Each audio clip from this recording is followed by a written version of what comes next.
Hello, I'm Maruk Said, your microbiology guide.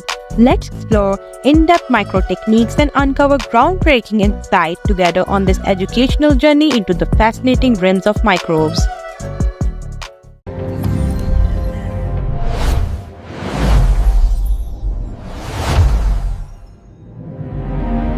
You know, in the world of molecular biology, some of the absolute biggest breakthroughs, they rely on the tiniest, most overlooked workers you can imagine. Today, we're going to pull back the curtain on a real unsung hero of the lab.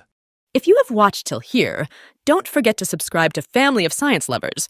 Press the bell icon button so you are always updated. So what is this secret workhorse? This invisible force? What's this microscopic powerhouse that's absolutely essential for, everything from gene therapy research to developing brand new medicines? Well, the answer is a masterfully engineered bacterium. It's a specific strain of E. coli called DH5α. But listen, this is not your average bacterium. Nope. Think of it more like a living tool, a piece of precision bioengineering that's been designed for one single critical purpose: to copy DNA perfectly and reliably over and over again. All right, so here's what we're going to do. We'll start with the backstory on this unsung hero, then pop the hood and look at what makes it an engineered masterpiece. We'll get into this really clever blue-white trick scientists use, talk about the difference between a cloning factory and a protein factory, see how it's actually put to work, and then wrap it all up with why it's become the standard in the field. Okay, let's dive right in. So at its core, DH5α is a lab-borne strain of Escherichia coli. Yeah, that E. coli, the bacterium you've probably heard of. But this version is different. It's been very carefully modified to be the absolute perfect host for DNA cloning. So, its story goes back to 1991 in Douglas Hanahan's lab. They actually developed DH5α from an even earlier strain, DH1, to solve a really big problem they were having. How do you efficiently and safely make millions upon millions of copies of a specific piece of DNA? Well, their creation basically set a new gold standard, and it's been a staple in labs around the world ever since. So why do we keep calling it an engineered masterpiece? What really makes it so special? Well, the secret, it lies in a few crucial genetic mutations. And these are not accidents, not at all. They're very deliberate modifications that turn a normal, everyday bacterium into a high-performance DNA cloning machine. Okay, first up is the REC-A1 mutation. Think of this as the "don't mess with my work" gene. See, a normal bacterium has this protein, REC-A, that's kind of like an overzealous editor. It would see foreign DNA and try to fix it, recombine it, and basically scramble your carefully designed genetic sequence. This mutation just turns that whole system off. It ensures that the plasmid you put in is the exact same plasmid you get out. No surprises.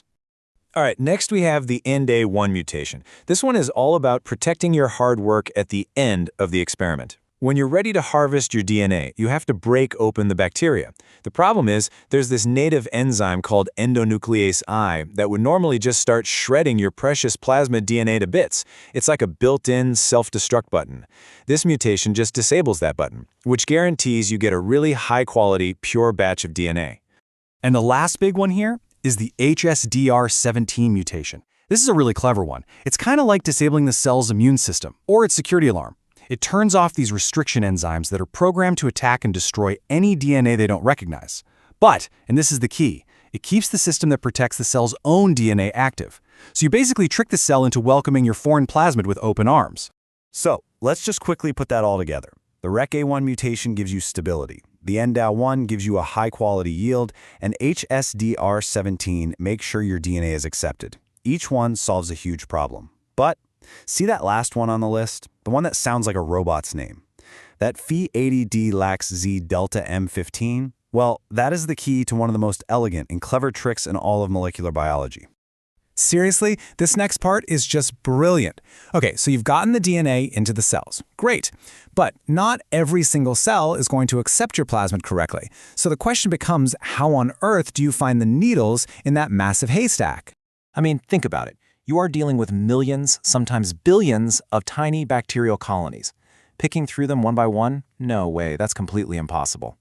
You need some kind of visual cue, a really clear signal that shouts, "Hey, over here, I'm the one you're looking for." And that is exactly where that Lax-Z Delta M15 mutation comes in. It sets up what's called the alpha complementation test. Just think of it like a two-part secret code or a two-part key. The DH5 cell itself makes one broken half of an enzyme. Then the plasmid you're using carries the code for the other missing half. Now, if the plasmid is empty, meaning your gene didn't get in, the two halves can combine, they form a working enzyme, and that enzyme turns a special chemical on the plate blue. But if your gene did get inserted into the plasmid, it actually breaks the code for that missing piece. The enzyme can't form, and the colony just stays white.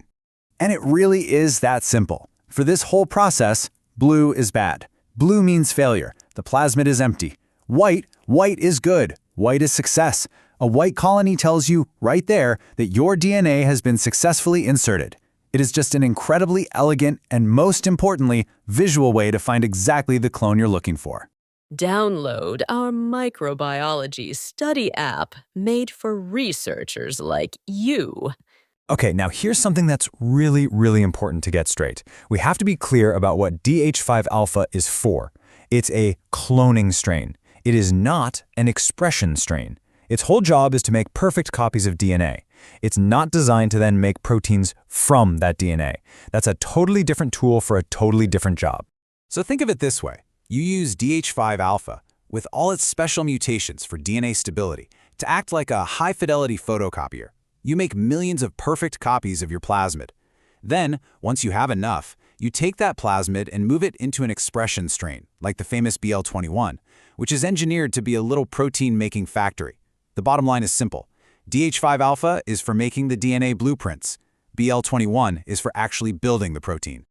Okay, so we know what it is, we know what it's for, but how do scientists actually get the DNA inside these tiny little cells in the first place?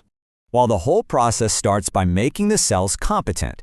And that's just a fancy way of saying you give them a special treatment that makes their cell walls temporarily leaky, basically preparing them to take up that foreign DNA. And there are really two main ways to do this. The first is chemical transformation. This is the classic old-school method. You basically give the cells a bath in calcium chloride and then hit them with a quick heat shock to open up their membranes for a second. It's cheap, it's reliable, it gets the job done. But if you need maximum efficiency, you use electroporation. This is where you use a quick, powerful jolt of electricity to literally punch temporary holes in the cell wall so the DNA can slip right in. It takes special equipment, but wow, is it effective. All right, let's pull all these threads together. After all this time, after all the new tech, why is DH5 still the gold standard for so much cloning work? Well, it really comes down to this simple checklist of perfection. It's fantastic at taking up foreign DNA. It keeps that DNA completely stable thanks to the RECA1 mutation.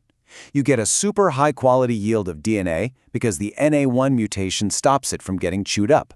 It doesn't attack the new plasmid. And on top of all that, it gives you that simple, brilliant, blue-white visual way to check your work. Every single feature is designed for reliability and efficiency. That's why people trust it.